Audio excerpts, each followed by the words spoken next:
Hey guys, I'm David Roome from Periapsis Press. David will be joining me in just a second. This is going to be a episode of The Signal. So I'm going to start with indie news, which we haven't done for a while. We've been doing a lot of other things. So I will just add my slides to the screen. I'll say hi to people real quick. How's that sound? Thank you guys so much for coming. I really appreciate it. Hi to Timo and Michael Kane and Patrick and Sean Rowland and TJ Lombardi. I actually have a package here sitting, waiting for me to open it, which I would like to do on stream sometime from TJ. So you guys can look forward to that. And William Jeffrey Rankin, hi. Okay, I realized that I had forgotten to tell you that I did do the giveaway that sort of corresponded with the Dan the Destructor book club. And the winner was C.A. Pence. I've already contacted him and I've already sent him his prize, which was a $15 Amazon gift card. And I did that already. I didn't forget to do that. I just forgot to tell you guys that that had concluded. And to remind you guys to keep an eye out for when we'll do this again, because I'd like to do something like this every once in a while, maybe again next time with the book club. I think it's fun. I appreciate having people give their thoughts on the books that I review, and I feel like this is an easy way to encourage people to start thinking about how they can phrase their thoughts. So, and then of course there's prizes. Hi to the Ultimate Kahuna. Thank you for coming. As long as we're talking about this, The Long Moonlight is our next book for the book club. If you haven't ordered it, it takes a long time to come. So Royce is still waiting on his, and that's why we haven't set a date yet. We're probably going to be looking at early September at this point. But I wanted to let you guys know this is the book that we're doing, and that we haven't forgotten it or like are sort of hoping that everyone will forget because we didn't want to do it again. We do, but it took a while to get to me, and then it took a while to get to Royce. So we need to give him some time to read it, and you guys some time to read it if you haven't yet. And then we'll set like a official date and time when we have all read it and know what our schedules are. Patrick's trying to finish 3 other books. Yeah. So with this one, there's a little more wiggle room. You have a little more time. All right. Where did my thing go? Nope, other way. There you go. Sounds good. My next news thing, Paul Leon launched Webs and Shadows, which I miswrote. It's webs, plural, and shadows. He is the one who wrote Governess of Greenmere, which everyone, whenever they see it, comments on the wonderful cover with the woman in sort of historic kind of Gothic dress with the shadow that is clearly a monster. This is in a similar, I should say a more similar vein, because it is about an English shire. It's a made up place, but it has that English feel that Governess of Greenmere had that I commented on in my review. Whereas some of the other stuff he has written has been more written in historic Israel, I believe. So if you were interested in more like Governess of Greenmere, I think this is an interesting one and that you should pick it up.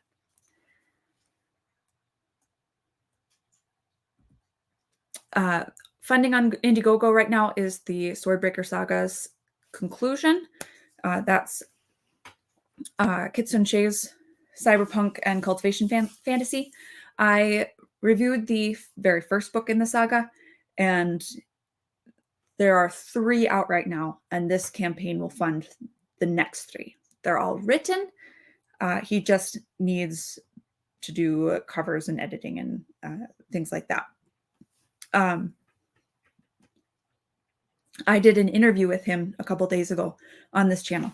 So if you guys are interested in hearing what he has to say about his, specifically this storyline and this world that he created, I encourage you to check that out. I did forget to link that in the description, but it was just last week, so it shouldn't be too hard to find on my channel. All right, it looks like this didn't update. I apologize. Anvil Magazine #2 is now crowdfunding on Fund My Comic. And apparently I don't have the image or any of my notes. It's already 100% funded, so that's exciting. Okay, this is not, usually at this point I do a preview of the review I'm going to be doing next. I just finished The Long Moonlight today, so that would be the preview. But I wanted to talk to you guys a little bit about Transmutation, Texas by R.H. Snow, which is the review that I just posted last week. Really was pleased with this one. My top 3 would be the setting. I think she did a fantastic job. You can really tell that she has this genuine love and appreciation for Texas, and that the landscape and the area and the animals. And it was really refreshing to have a post-apocalyptic world that was not a barren wasteland, but was sort of a little bit returned to, the free running horses and wild beasts lurking in the trees and that kind of thing. Sort of that frontier feel. So I really liked that. Side by side, clear love for the setting in real life, and then a delivery of what would it look like if it was even better, right? My second point would be sensual and intentional. It is a romance. I think most reviews don't talk about that too much because it is post-apocalyptic sci-fi, sort of a fantasy with plenty of action. But I think that the main story beats follow that romantic sort of subplot a bit more heavily than perhaps I would say of other post-apocalyptic fiction that I've read. And it was very, very intentional. The characters were beautifully developed. So I think it delivered really well on that aspect. And then of course, it's sort of a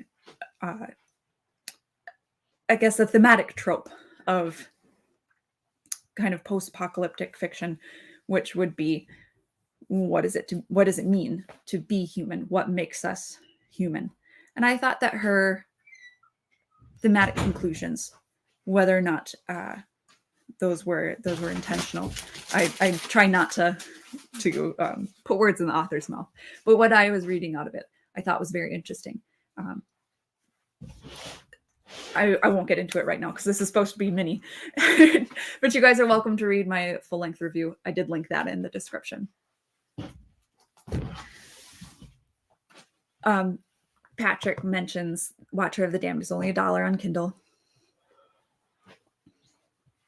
I hope I didn't get spoilers. It's not lewd. It's big. The main character can't speak, and so there's a great emphasis on body language, and I think that is where a lot of the sensual sort of impressions come from.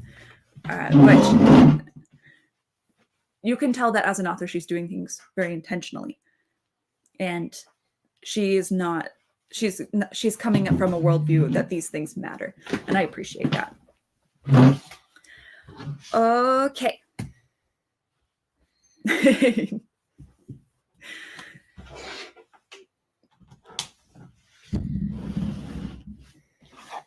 David's just getting set up here. Hello. Do you want me to...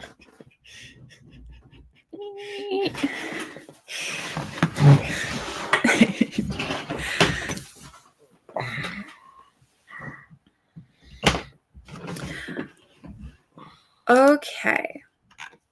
So our topic today, my title for it is Read What You Want. And I'll go through the tweet that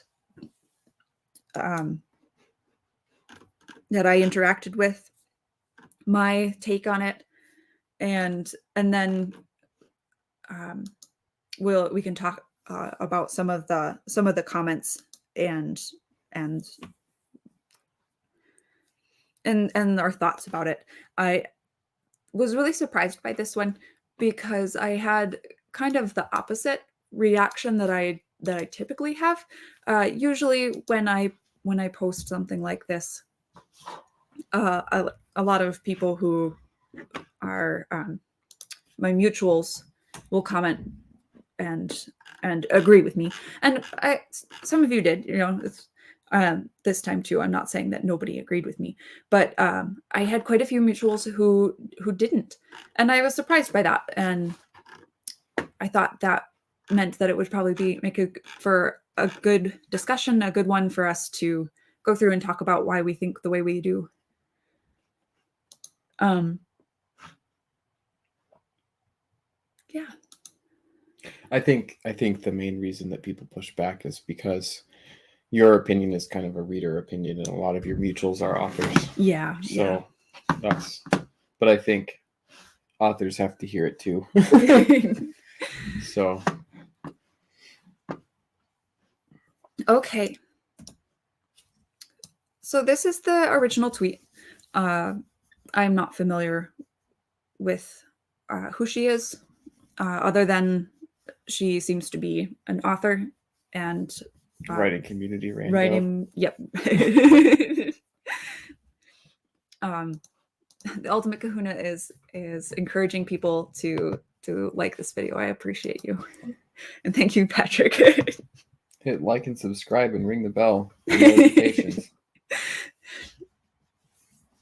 So the original tweet was, I'm tired of hearing things like, if a book doesn't grab my attention after 2 paragraphs, I quit.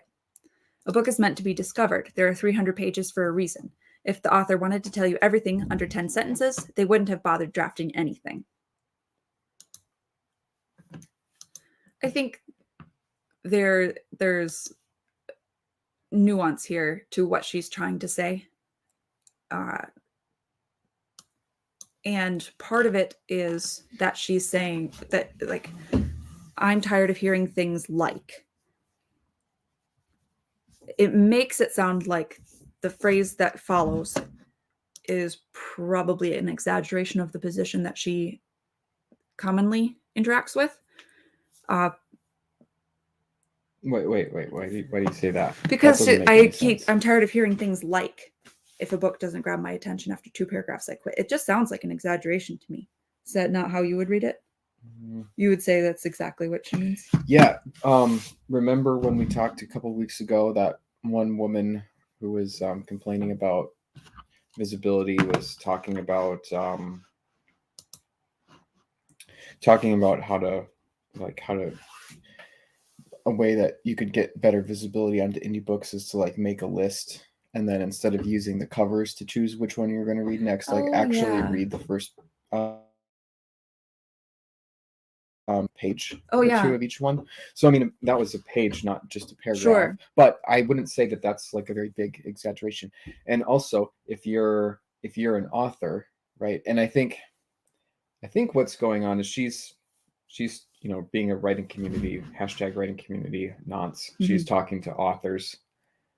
Authors are busy, and the authors know what you're supposed to do, so they're also sometimes going to be extra judgmental. So there's like a group of authors who want people to be less judgmental like her, and then there's a group of people who are authors who want people to be more judgmental, and that's who she's talking about. And those are the people who are saying, I literally won't read a book beyond the first 2 paragraphs. Sure. And those are the people that have hammered their first 2 paragraphs to death to make it, so they're being super critical. That's my take on it. That makes sense.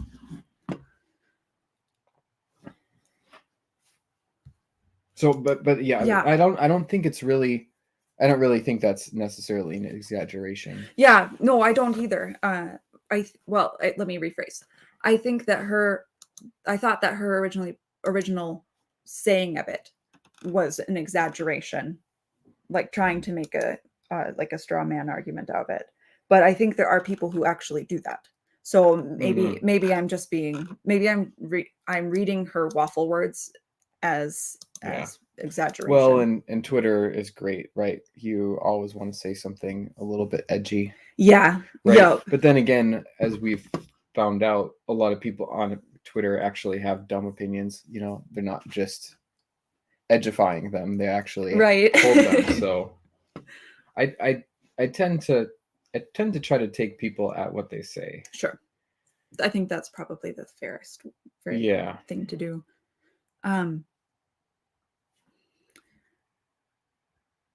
thought her second paragraph was kind of funny though, because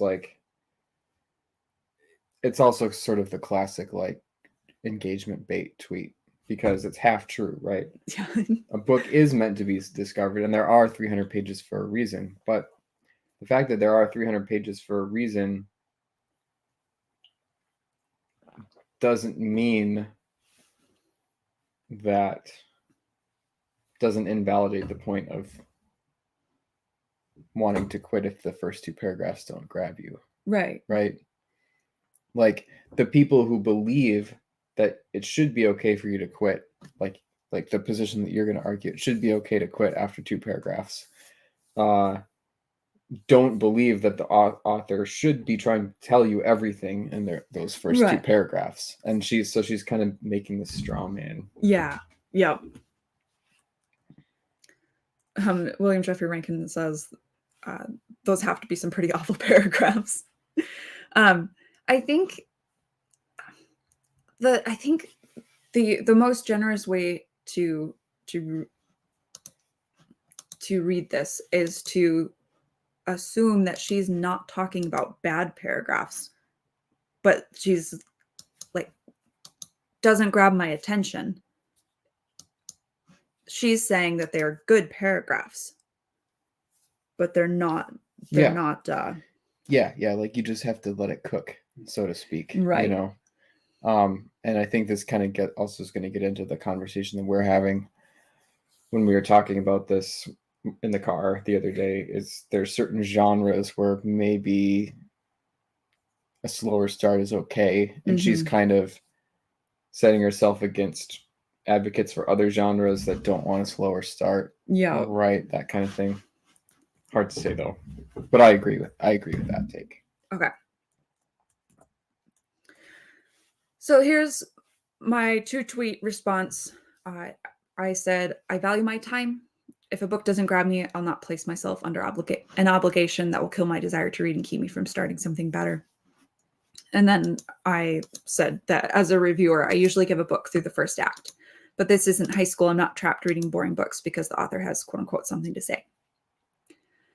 And this, the first tweet especially, sums up my position on this, which is that I, as a reader, get to decide. Readers should read what they want. And my personal position, the reason that I feel that I should be allowed to quit books is that I know that if I put myself in a position of obligation to finish a book that I am not enjoying, it's not even something that I hate, right? It's just, it didn't grab me. I'm not super enthusiastic about it. Then I will delay reading it, which will then delay me picking up something new. And I I want to keep myself in the habit of reading. So that's the position that I'm coming from.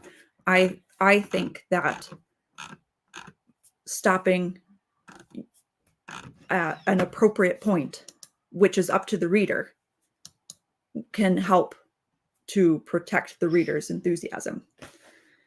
But it doesn't really matter why, because I think the reader should be allowed to do it at any time, whenever they want, for whatever reason, because the reader is the customer, right?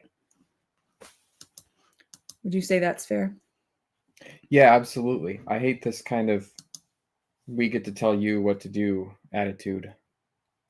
So it's very common for people to have an opinion, and it's not just their opinion. It's they want to control how other people act, and I think that's dumb in all its forms. Yeah. and it's really funny because you said this in the car the other day. All I'm saying is readers should be able to do what they want. But a lot of people came at it from like a position of, well, then you must be advocating for something else. Specifically that you're telling people that they should do something else. Yeah. See, and this is kind of what I was saying, is that people are so used to being told what, I think I would sum up, I have been thinking about this a lot over the past few days. People are so used to being told what to do and telling other people what to do that when somebody comes along like Katie and I, whose opinion is you should do what you want, it just breaks their brains. They literally can't understand what you're saying. You know, that they would have this opinion that says you should do this, and our opinion isn't that you should do something else. It's that you can do whatever you want. It just it's mind-boggling to them. Yeah.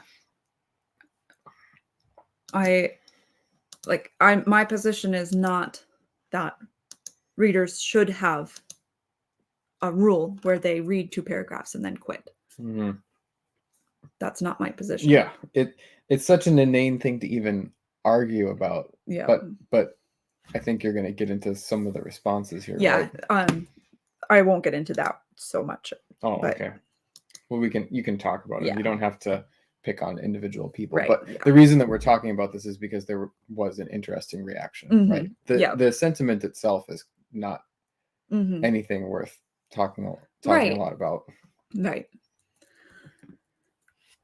So here I'm just summing up.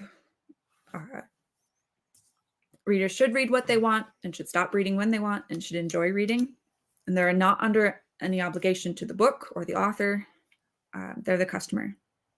And then from my perspective, keeping readers in books is more important than forcing them to quote unquote do it right. This attitude puts pressure on readers and may squeeze them out of the habit.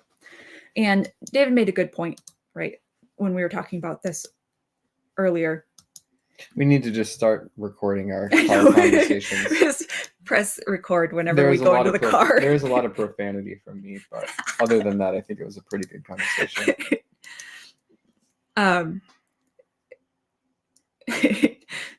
William Jeffrey Rankin says, "What's your agenda, Katie?"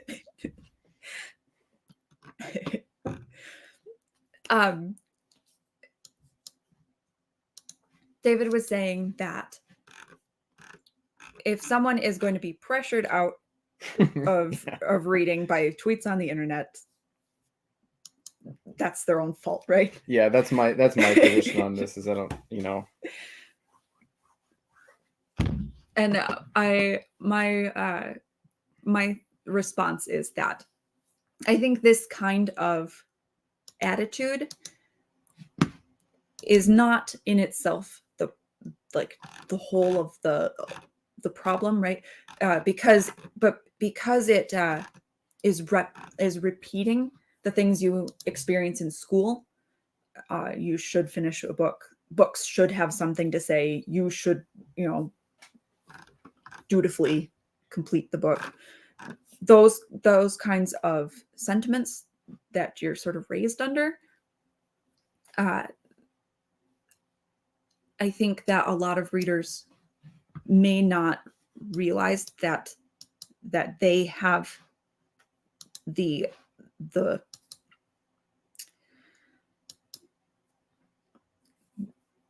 have the agency to choose to continue a book or not as adults, right? There's plenty of reasons why you have to read XYZ in your life. But when you as an adult are choosing your entertainment, and if it's not entertaining you, you don't have to keep going. So I guess my message to readers then is that you are responsible for protecting your own entertainment, for protecting your time, for protecting your motivation to read. Mm-hmm. I'm not saying that we need to not talk like this. I'm just saying readers should do what they want.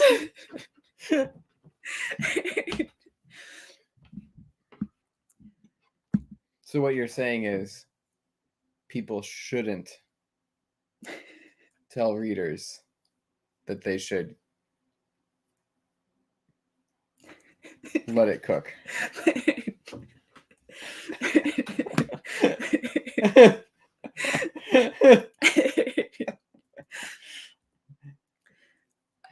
Our general argument is going to be a hands off, right? Right. And somebody's got to say something, right? So we say this realizing that, you know, you can't be 100% consistent.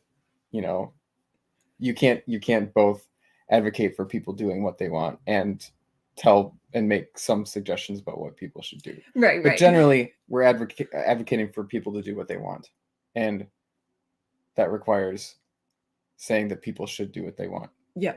So we are telling people what to do in one sense. Well, I don't want there to be obligations, because I think obligations kill enthusiasm. Mm-hmm. I kind of got into this in my thread about leaving reviews, right? You don't have to, mm-hmm. but you can, right? So on the one hand, in that thread, I was saying you should leave reviews, but I was also saying you can do what you want, and that should feel liberating and not. I don't want my suggestions and advice to be a weight on someone's shoulders, if that makes sense. Michael Caine says that you say this, but I'm the weirdo that still feels better finishing things. And I think you commented on the thread something similar. Well, he says, which is why I make darn sure I'm confident about something before it starts. Oh, right? yeah. And see, Yep. that's another thing, right? Yep. There's different ways to go about that. Yeah. One way is to know the person who wrote the book, mm-hmm. and know from interacting with them on Twitter that maybe if it starts slow, you trust them enough that it's going to go somewhere that you like, mm-hmm. right? Or you read reviews. Yep. Another way to know whether you're going to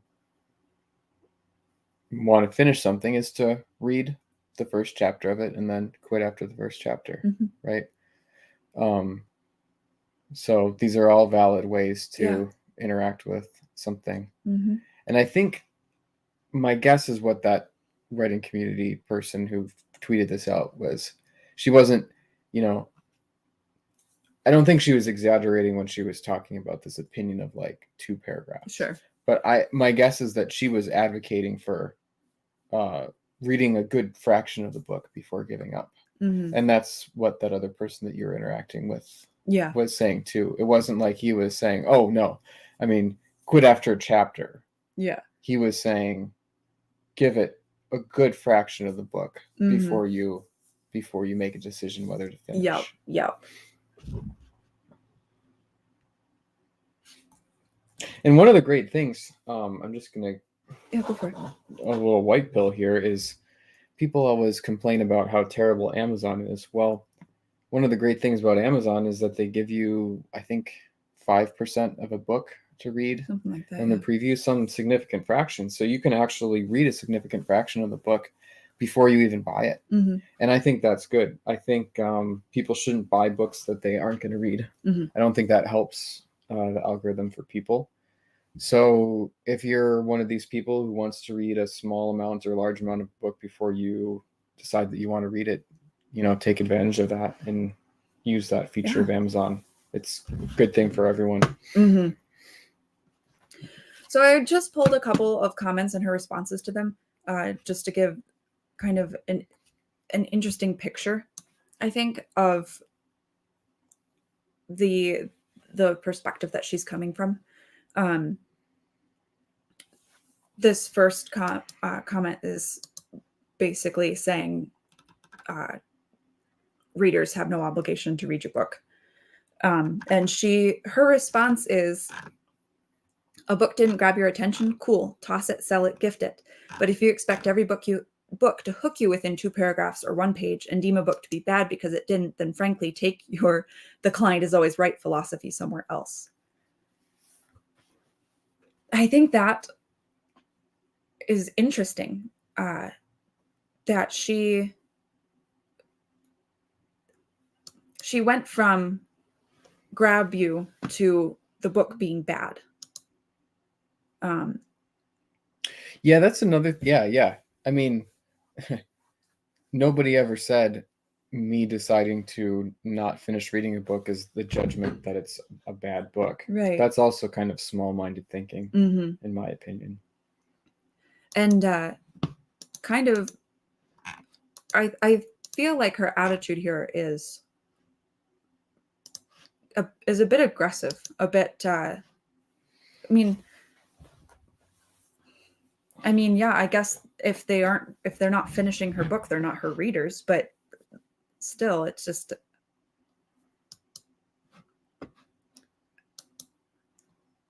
I think it's important not to dismiss the idea of readers as customers, because they are coming to your book looking for something. And if they aren't getting it, then they are not going to keep reading. There's lots of, marketing is all about treating the book like a product. It's just kind of odd to me that for some reason readers are this customer base that you can treat like they have a responsibility to you. Yeah. Well, and then she's also sort of generalizing, if from people should be allowed to decide to not read a book after reading 2 paragraphs, to you're expecting every book to hook you within 2 paragraphs, 1 page, right?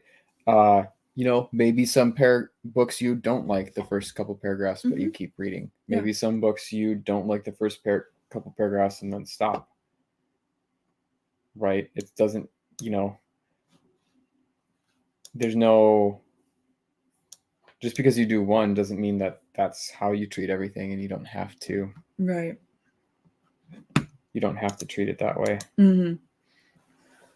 I think it's really putting words in the reader's mouth, making an assumption about why they stop, and kind of narrowing the field of when is it is acceptable to quit.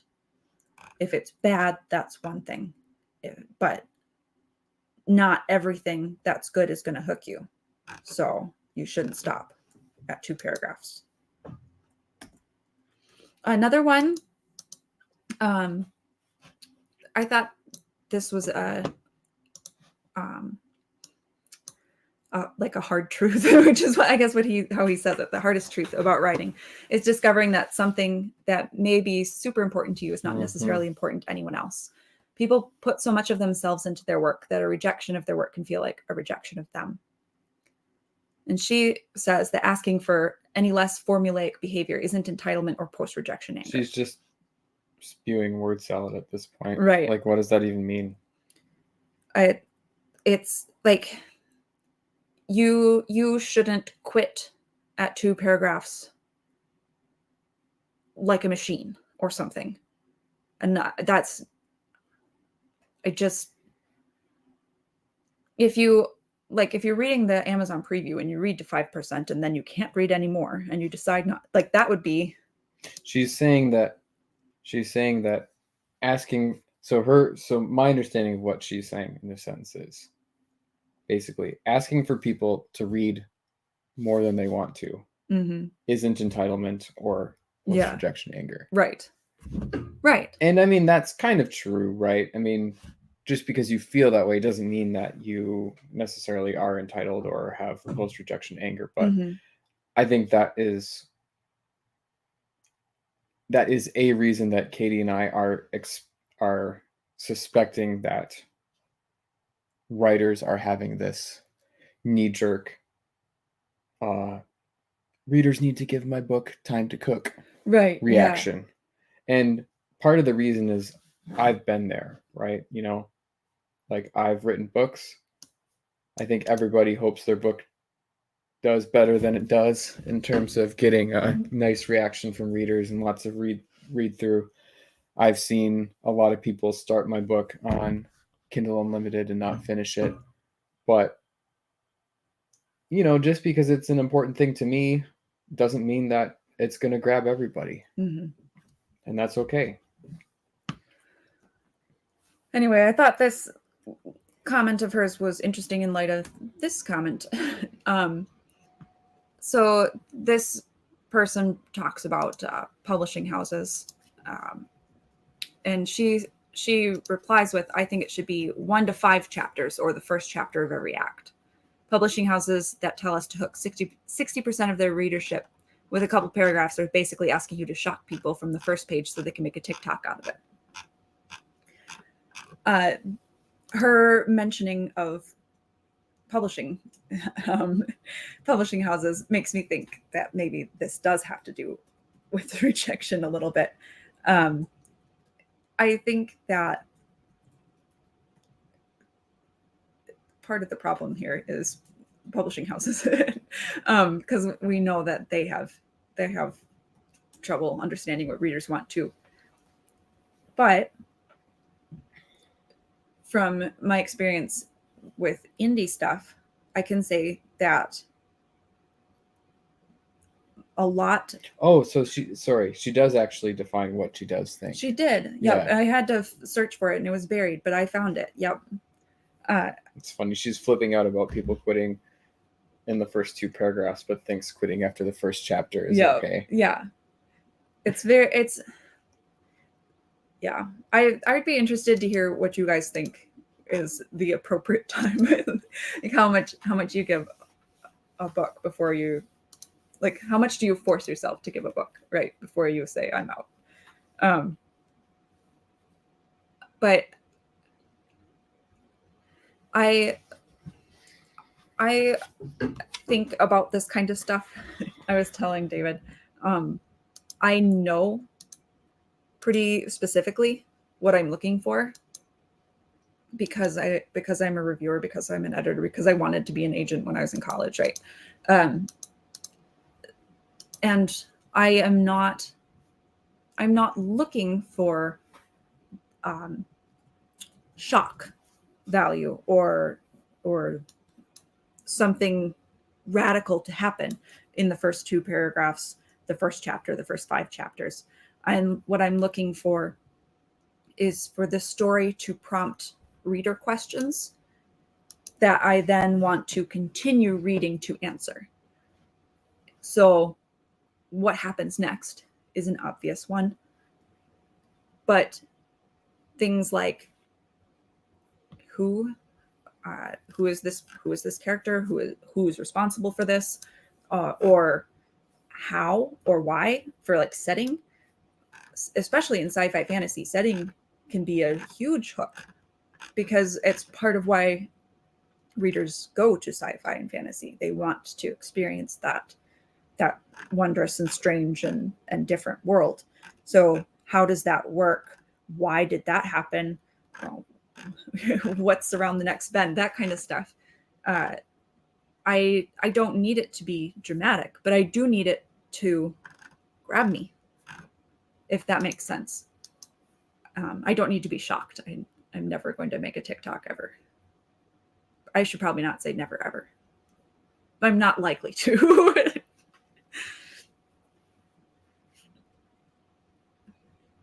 Patrick says, I give up when I go, I just can't even, and flick my wrist. Then I know I'm serious.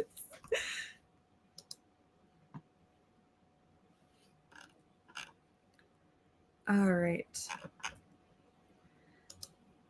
This one was the one where I was like, oh, okay. This Nathan guy says, if you go on a first date with someone and find them really boring, do you think maybe if I go on 10 more dates with them, they'll get more interesting? I agree that expecting excitement in 2 paragraphs is over the top, but something's got to grab you in the first chapter, surely. And her response is, I don't do dates. I know I don't have the patience to get to know people, so I don't bother. Simple. This, to me, sounds like she is saying, if you do not have the patience, don't read. How would you say that's... She's just some kind of sexual deviant. That's how I read that. Okay. Much simpler. It just following his analogy back from her response back to reading in books.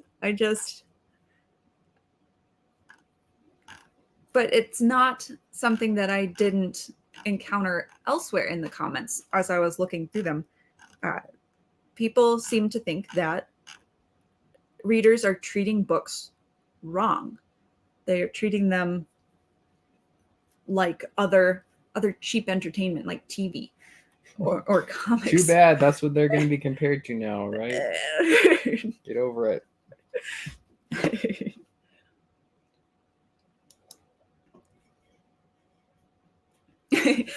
William Jeffrey Rankin says, typically at least 2 or 3 chapters for me. And then immediately says, we're still talking about books, right? Hopefully.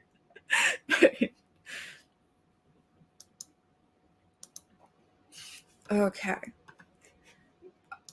So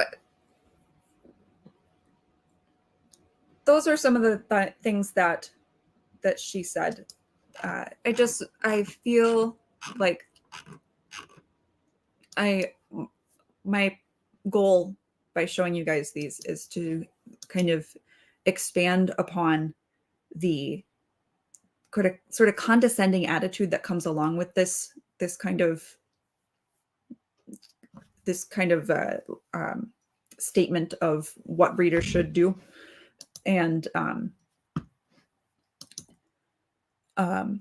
just wanted to point that out, and because I know that there's a lot of authors in the chat and who watch our show, just to be mindful of how readers may come away from this kind of conversation with an impression of you as a brand, if that makes sense.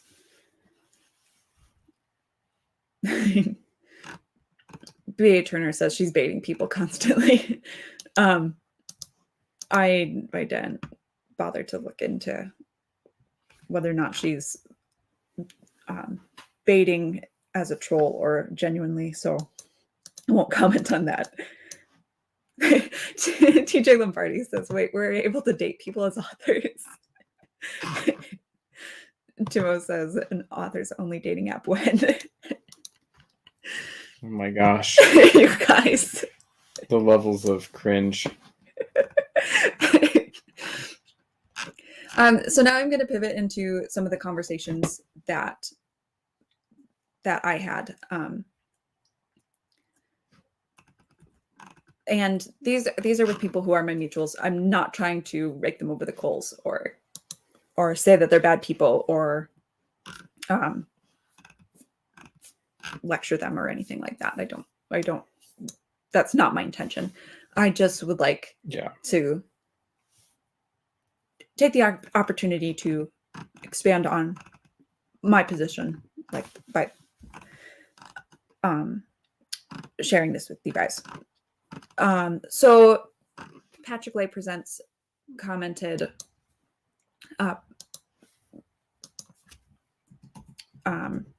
and then I responded, then he commented. So I said, if a reader did not like those 2 paragraphs, they're under no obligation to read any more than they want to, which is still my position. He says, perhaps, but I don't think people who set arbitrary limits for how long it takes a story to grab them are being reasonable. It doesn't matter. It's like, yeah, it's like you say something and he's like, maybe, but that's unreasonable.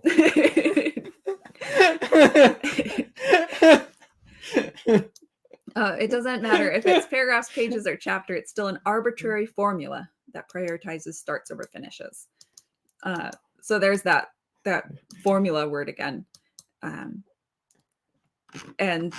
yeah, the accusation that that it's unreasonable to expect that any book should be able to capture you within any given amount of time, because he doesn't specify here. He says it doesn't matter how long, paragraphs, pages, or chapter. If you say, I'm giving it 5 chapters, and if it doesn't grab me by then, I'm done, that's no good. You're being unreasonable. And I obviously I disagree with that. And then a couple more back and forths, he said, if you hate the story, by all means stop. If you're dismissing it because it hasn't quote unquote grabbed you by some predetermined arbitrary point, you may be casting aside a story you would come to enjoy and find enriching. At least wait until the stakes and motivations are established.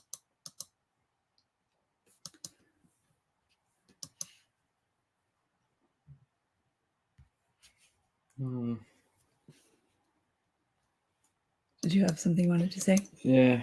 It's just, I think again, it's like he's trying to make some rules about stuff, and he wants to call people who don't follow his rules arbitrary and unreasonable. But I mean, what is the point of reading? It's to have fun and to enjoy a nice story. And your rules aren't arbitrary. They're you filtering things based on criteria that are meaningful to you. Right? Just because 2 paragraphs seems short to him, that doesn't mean it's arbitrary. Right. Yep. Like it's still it still can be sort of based on some criteria or some evaluation metric, and again, it doesn't have to be. So. Yeah. Matt C. At some point, you know that the book isn't going to make it. Moving on is an art, not a science. Yep. And that can happen at 2 paragraphs or at 80% through the book, right? Like you just know. And I think that's probably what bothers me about this too, is a lot of people were taking issue in the comments with 2 paragraphs, right? It's not enough. At least give the first 2 chapters, first act, whatever. But it's like a reader has a lot of information with two paragraphs, right? They know a little bit about the writing style, present tense versus past tense. Some people cannot do present tense. Whether or not, and I have had this happen, so I'm not making this up. Point of view switches. Word choice, sentence flow, and all of that can be fine. Motivations, yep. Some stakes, maybe. All of that can be fine and just not be your thing, right? And then of course, cover, blurb, whether or not people liked it in reviews, like those are all things like leading up to the actual buying of or picking up of a book, to the sitting down and opening it and reading 2 paragraphs and then closing the book. There's a lot there, and the reader has a lot of experience to draw on too. So I don't think it's fair to dismiss as ill-informed the reader who chooses to put down a book after 2 paragraphs. So here's just a kind of a summation of the points that I encountered. You're doing it wrong. That's with like the arbitrary and formulaic wording. You're making bad decisions. You might like it. At least wait until XYZ. Or you're a bad person or unreasonable or have other bad traits if you don't follow my idea of the appropriate time to decide whether or not you should continue the book. And again, my response to this is it doesn't matter, right? I think that readers should be able to do whatever they want. If they want to do it wrong, it's their entertainment, right? They are choosing the book that they want to spend their time on. And they know better than you, who may or may not understand the decision that they are making. They may be basing their decision on a perfectly reasonable expectation of where the book is going, and until the book is done, you couldn't say whether or not they would have enjoyed it, right? There's plenty of people who hate the classics, right? Mm-hmm. There's plenty of people who hate Tolkien, right? Mm-hmm. So I don't think it's reasonable for you to say you will like it if you just give it more time. Yeah, that was kind of implicit in her opening thing, is, you know, a book, it's more than its first couple paragraphs, obviously. Mm-hmm. But that doesn't mean that the person will like it more. Right. Yep. You know, they might very strongly prefer that it goes a different direction. Mm-hmm.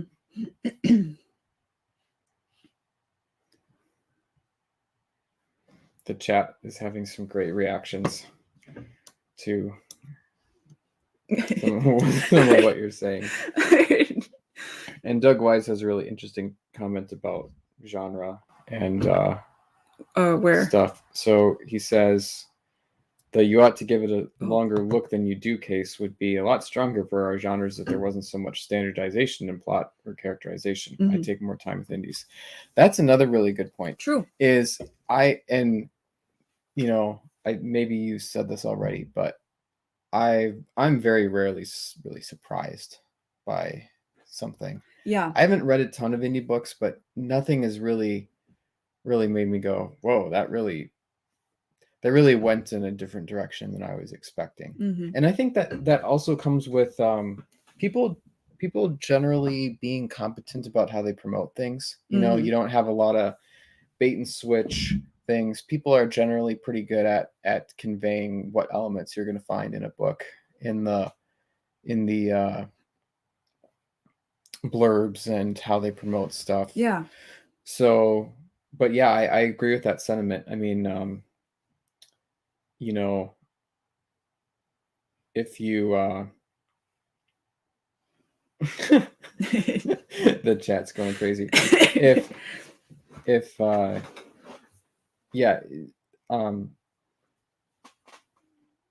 you do have a pretty good idea of what a book's going to be about. Yeah. Right. And yeah, I'm sure there's exceptions to that, and I'm gonna, you know, speculate about people's intentions here again. Every author thinks their book's special, precious little flower that's a super unique thing that everybody needs to read and stuff, but it's not. Sorry. Well, and you were saying that books aren't fungible. Yeah. Not every book is created equal. Mm-hmm. And that's part of why a reader would quit. It's because there's something better that they can be spending their entertainment time on. Mm-hmm. Yeah, and the opposite version of that also argues my point. If you were to argue that books are fungible, right, then that's kind of an argument that if you're reading in a genre you know what to expect. Mhm. And if you're reading something and you don't like it, then you know that that doesn't belong in that genre, or it Yep. doesn't line up. Your expectations are going to line up. So you dismiss it. Yep. If things were super unique and unpredictable, then and I think probably indie stuff is more that than trad pub. Yep. But if things were super unique and unpredictable, then maybe it would be worth giving things more time. Mm-hmm. But I think probably that is not a compelling argument against the general idea that readers should do what they want. Right. Stuff is not that unpredictable. Mm-hmm. Yeah.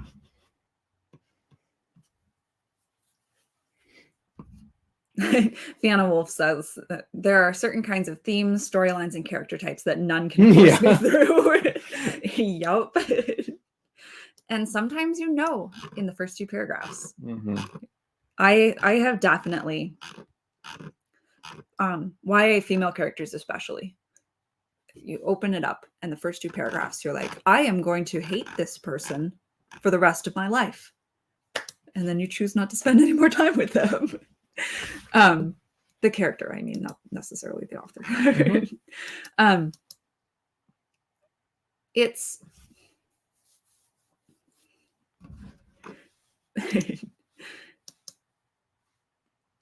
and then the last one, like you're a bad person or unreasonable or have other bad traits, that's just lazy arguing.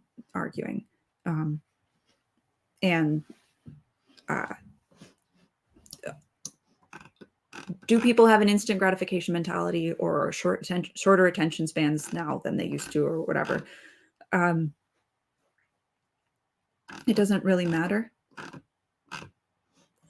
If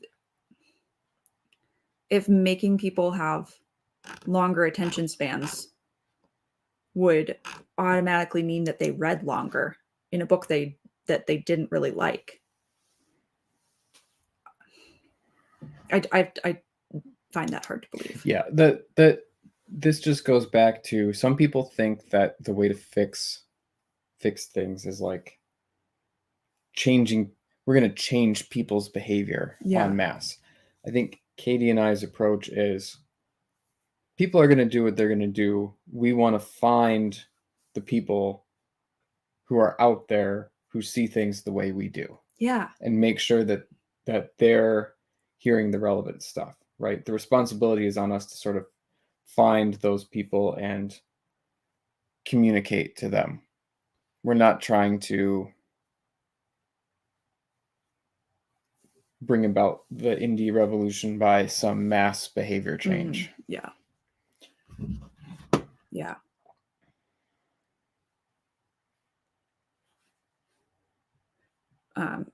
Michael Caine says, still think if you honestly bounce at 2 paragraphs, then you may have missed red flags in cover blurb or the look inside. Think it's silly, but whatever. Valid. Yep. And hopefully you didn't buy the book if you're bouncing at 2 paragraphs, right? For a book that I bought, I would probably give it more time. Yeah. You have a investment in it, and a desire to see that it pay off. So you might give it more of a chance. This is an argument against giving your book away for free or selling it for super cheap too. So I think that people put more value on something that they've spent money on, so they're willing to give it longer. He follows up with, or hopefully you bought my book, just don't leave the review if you bounce at 2 paragraphs. That is another side to this. Another thing I don't think people do. If you are bouncing at 2 paragraphs, you are not mentally invested enough to go and leave a review. If you bounce at 80%. Yeah. Those 2 paragraphs would have to piss you off so bad to leave a review. Right. It would have to be really bad. I don't honestly know what you could write in the first 2 paragraphs that would make somebody both quit and write a bad review. I see most bad reviews as just kind of like my time was wasted Mm-hmm. by this book. Right. That's why I think you have to be very careful about how you end a book. Mm-hmm. If you care about things like Right. good reviews and not pissing people off, because people have expectations. So if you undo those or subvert those, then you're going to end up with people who are upset. Mm-hmm. So every now and then somebody shares a book like this where it's like some author who actually has like a big audience writes a book with a dumb ending, like the main character dying, and the reviews are just terrible. Yep. You know, and they'll even say things like, this was a really good book, why did the main character die at the end? Yep. So I think that's what you've got to watch there. Mm-hmm. Yeah. Ultimate Kahuna says, what is an early warning sign about a book for you guys? Me, I don't like excessive modern swearing in a fantasy book or even a sci-fi. I have to believe it in the characters. Swearing isn't one that bothers me. Like other kind of slang, modern slang would bother me more than swearing, because I sort of believe that all people swear, whether or not it would be like, I think in a fantasy novel, when I say all people, I don't mean like every single person. I mean all peoples, like across time and space.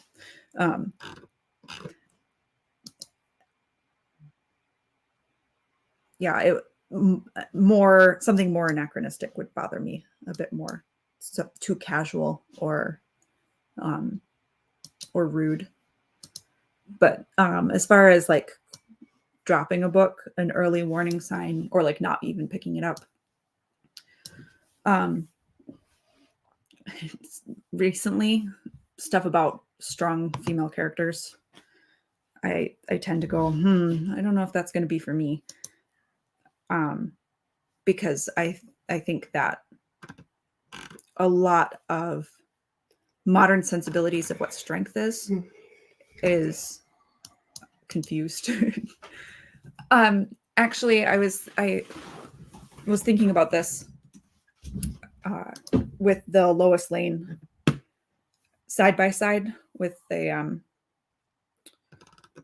I don't remember who the original TV show, Lois Lane, how she tricks Superman, and then the new cartoon, and was just thinking like how classy the old Lois Lane was, how cunning and smart, and then the other one just throws a massive fit. Just she doesn't just jump off the building, like he catches her and she's like, I knew it. And then she hits him with her little fist. So I think the point you're trying to make is like really unlikable characters would be a thing. Yep. Just to bring it back. Yep. Sorry. I think tangent. For me, I've started a lot of books that I haven't finished because I don't have a lot of time. And I think for me, I'm looking for very particular things. So I like stories that have some kind of element of mystery or discovering interesting things about the world or thriller elements or something. If it's just kind of like a sequence of action sequences, that's just really not for me. So if I read the first couple chapters of the book and there's just nothing, there's no mystery, there's nothing really unique about it, or the setting doesn't feel very well developed or have something specifically unique or interesting about it, I'm just not going to read it.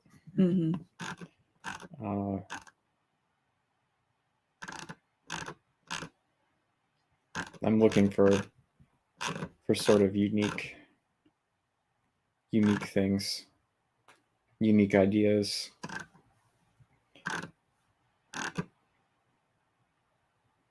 Or if just there's been a couple. I'm just scrolling through my Kindle library here, looking at things. I've quit reading a couple of books just because they spent too long on sort of exposition about the world. It's a sci-fi book. And it's not really a unique idea, but it just goes on a long time explaining about how things are. Mm-hmm. It's like, you know, like just going on for paragraphs and paragraphs about their technology. Mm-hmm. But it's not anything like unexpected. Things that you could have just, I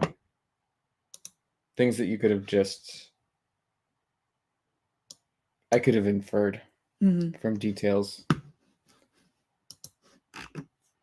Oh, gratuitous made up fantasy words. Oh yeah, I don't like those. That one is for me like oh boy. I don't have enough brain space for that kind of thing and character names.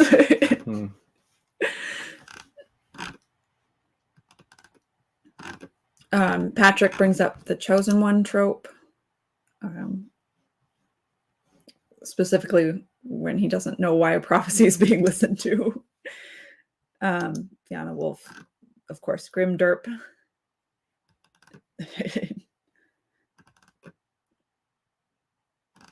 Timo mentions when dialogue is just the author telling information to the reader and not actual like character talk. Mm-hmm. We watched the original Star Wars movie with our daughter for the first time, and A New Hope. Yes, that's what I meant. One thing that struck me this watch through was how natural the dialogue is, and like Han is telling Luke about how what is it's not warp speed, is it? Hyperspace works, but like he's not. It's very quick. It's like one sentence. Doesn't ramble on and on about it, but gets the point across. Yep. It's not said in a listen up, I'm saying something important, listen, like audience, you know.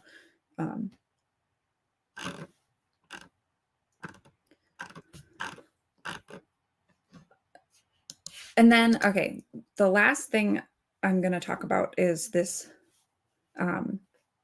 other interaction that I had, because it kind of connects this discussion with one that we've had previously about indie authors writing whatever they want and doing whatever they want.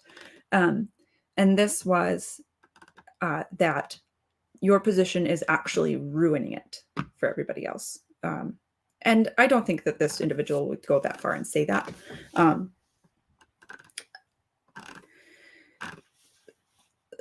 So Tony responded to one of my comments with, if you're 1 to 2 chapters in and the author hasn't given you a reason to keep reading, that's on them. We're talking about people who self-righteously flounce after 2 paragraphs. It encourages bad writing, opening with gratuitous action and flash instead of steady pacing. He did a longer comment on a different reply of mine. I don't think flounce is the correct word there. I think he's trying to capture the flippant. Maybe he could have meant bounce. I think he was just trying to capture like sort of the flippant nature of when he said we're talking about people that do that, is he talking about people who quit reading? Yeah. Yeah. Yeah. He says the first act, talking about how much I usually give a book, is plenty. We're talking about people who say they'll read 2 paragraphs and bail before they can have any actual idea of what they're bailing on. And we're not talking about books with obviously bad writing. That's evident from the outset. Who says we're not talking about? Catering to that mindset leads to books that substitute flash and action for well-paced development in the opening chapters, shoehorning in medias res at the outset when it doesn't fit and even compromises the plot structure. Yeah. And I once again, like, I just don't think it matters. Right? Yeah. All a reader has is the beginning. and then all of their experience, the book blurb, everything that they know, to make a decision on. It's not an argument that authors should make a really, really good beginning and screw all the rest, right? That's it. We're just saying. And I don't get the idea of. Can you go back to the first tweet? Because he's calling the reader a bad person here, right? Yep. Like, I don't get the point of calling a reader basically a bad person and then saying that you wish that person would have stuck with it. It's like, you don't want bad people reading books. Right. Like, I certainly don't want angry people reading it. Yeah, I don't get it.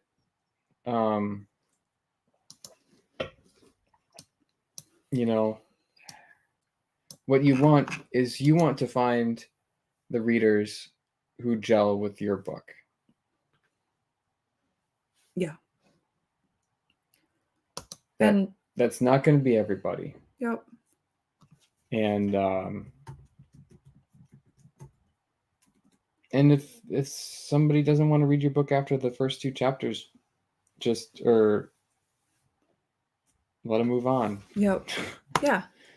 And if you're upset that this attitude from some readers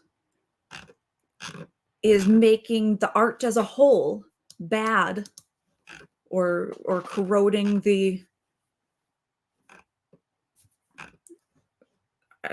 I just write better books yourself, right? Do you as an indie author can and he is, I'm sure. If he has these thoughts about it, I'm sure that he's writing books that are good, right?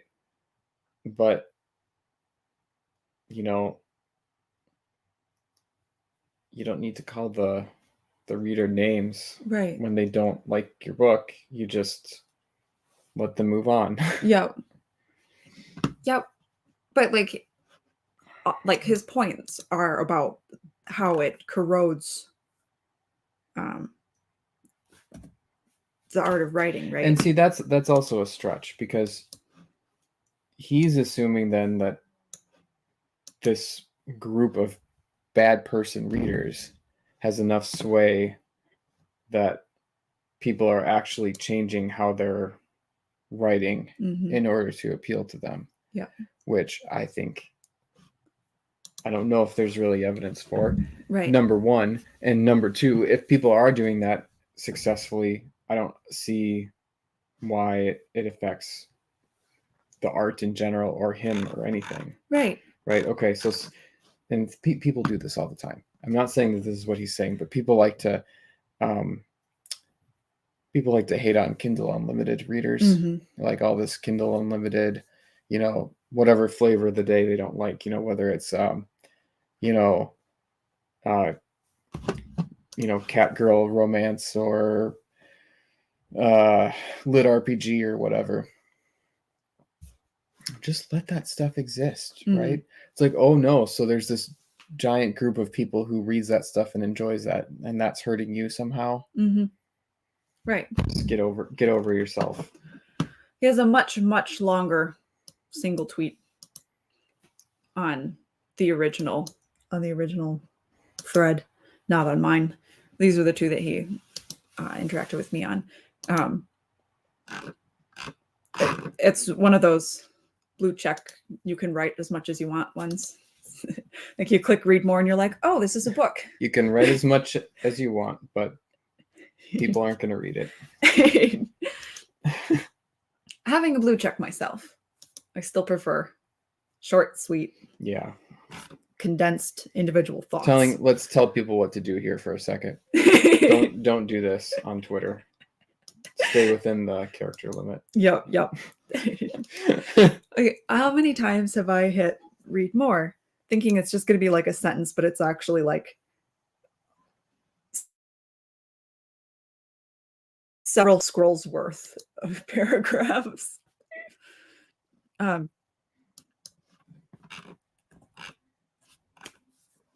So, final thoughts was read what you want.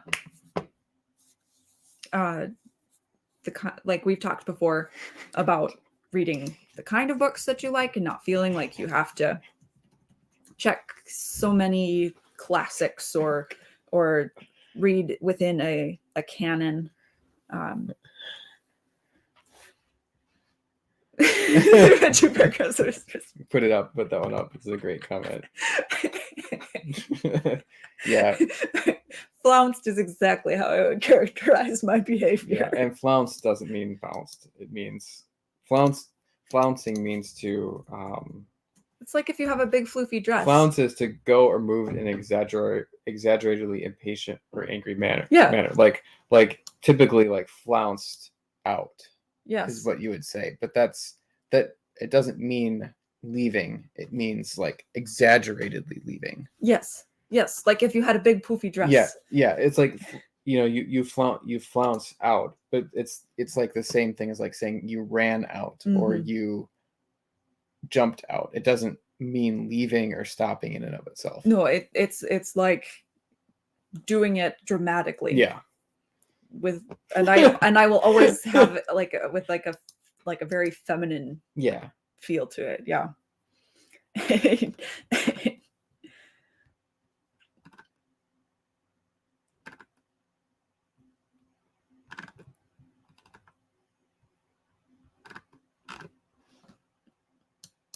Sorry, didn't mean to. Yeah, I completely derailed my train there. It was a great. It was a good comment. So yeah, read what you want, quit whenever you want, and if you want, leave reviews. Obviously, I'm a proponent of leaving reviews, but I also say you are not under obligation. A couple weeks ago, I did a thread about leaving reviews because someone had done a thread about a lot of the anxiety she experienced thinking about leaving people reviews. And I just my response to that is just to say, you don't have an obligation. So you don't have to feel that anxiety because you don't have to do it.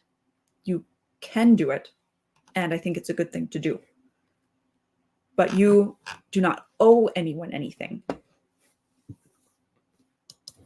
So yeah, wanted to bring that part up as well. You're not under obligation to the book, the author, or your high school teacher.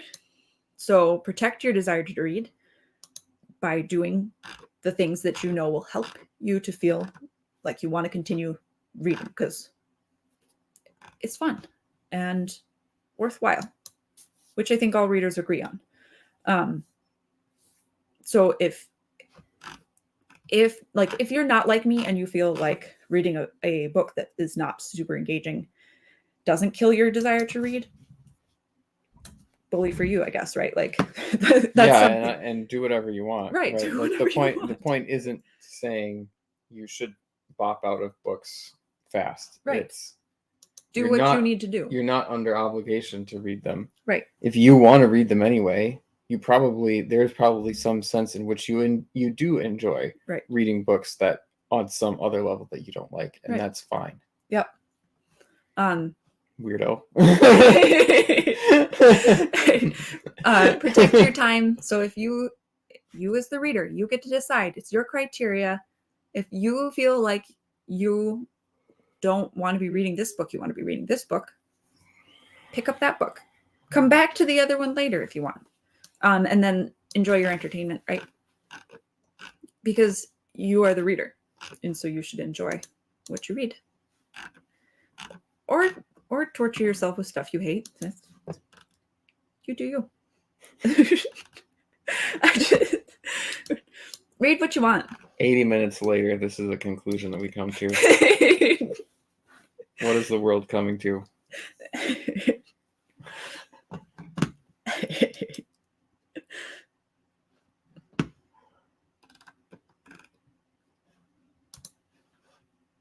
Fiona Wolf a while ago said, all readers have personal preferences. All writers have personal preferences, which is why we need variety in book offerings.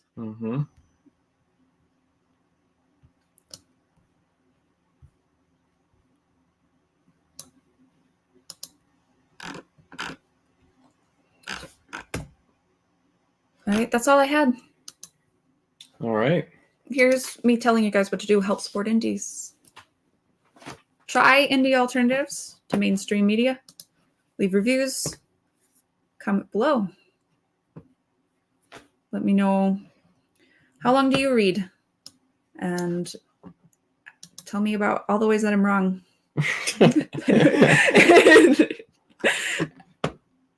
I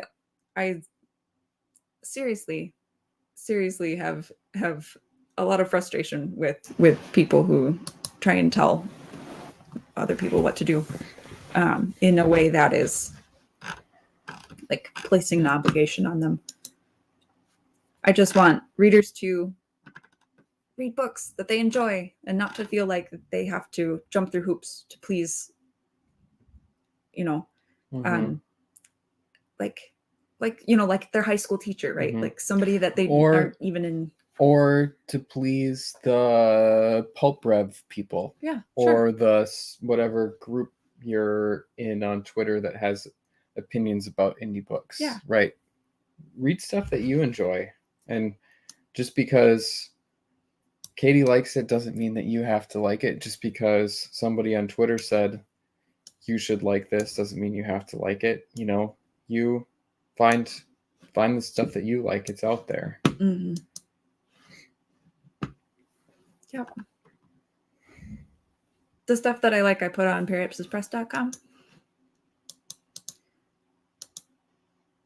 It's good stuff.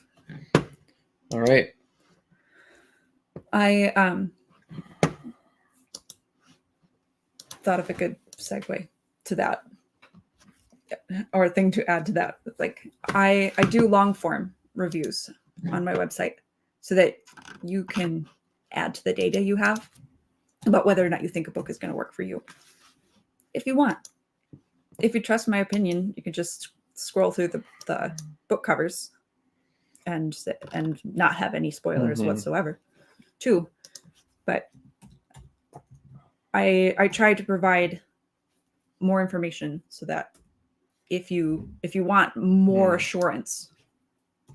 And there's probably enough variety of stuff on your website that most people aren't going to like everything on there. Right.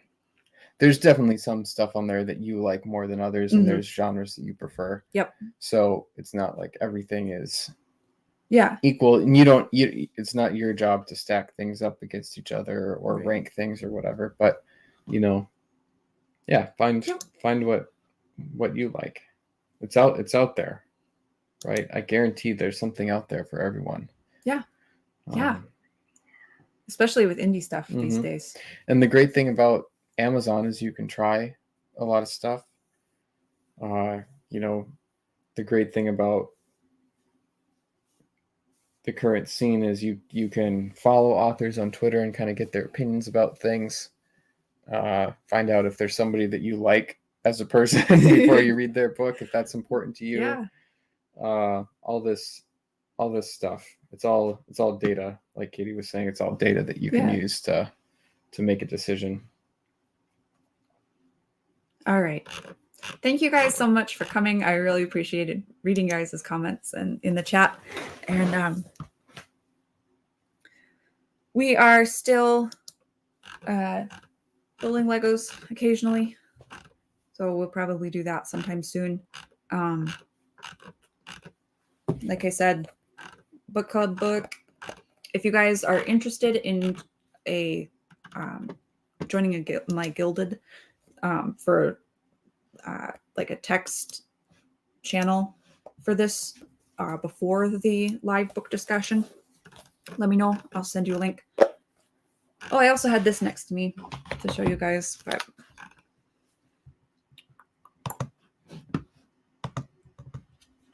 this one came. I'm super excited. So I was talking about issue number 2. I'm in this one. Right here. I'm very excited. Very excited.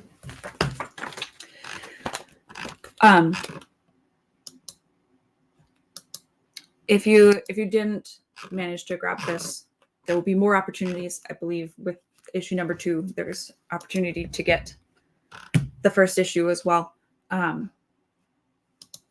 I think that is a limited while supplies last type opportunity. When my exclusivity expires, I'll also post that review on the website if you're interested in knowing my thoughts. But I encourage you to grab this. It's really beautiful. It's well done. Can you still buy it? I believe as part of backing issue number 2. Yes. So they're printing more of them, or no, while supplies last. I'm pretty sure it's just like a while supplies last. You can still grab it. William Jeffrey Rankin says, "Don't forget about Perhaps It's Christmas too." It's a little early to start promo on that. You can always grab the first one. Yeah, was he saying 2 as in like TO, or 2? Is he? I think he's saying the second one. Yeah. We're gonna do it. We're gonna do it. I'm super excited. Patrick says that I sold out because I'm a published author now. Not an author. I'm a published writer. Yeah. That's been true for a while.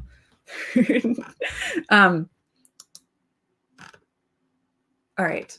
I'm gonna cut us off. Mm-hmm. Good night, everyone. Good night. Have a great night. Thank you.